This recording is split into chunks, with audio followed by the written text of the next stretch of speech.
The way that you write a paragraph for the method in context is not the same as you would write a paragraph for any of the other essays that you will do in sociology. Instead, you are going to include three things: the how, the what, and the who. Because on this question, you've got to make sure that you are talking about the strength or the weakness of the method, applied to the context that has been asked in the question, considering the people who is taking part in the research and their characteristics. So I have got two examples here for you to have a little bit of a look at. So this is for the 2017 paper, where it's asking you for strengths and weaknesses of a field experiment studying the effects of teacher labelling. So in the first paragraph, you have got a weakness is that it may cause long-term harm.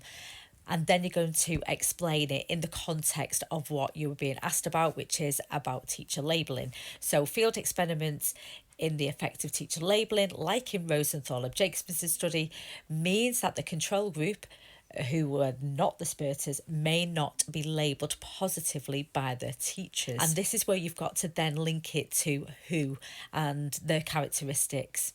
So the pupils that have not been labelled positively because they're part of the control group may have a reduced self-esteem, and they may even lead to low achievement, which will suggest that there's actually a long-term effect of the field experiment beyond the field experiment taking part. So you have got those three things in there: the how, the what, and the who. Another common disadvantage of field experiments is that you can't control all the variables like you could if you were doing a lab experiment. And again, you've got to apply it to the context, which is about teacher labelling.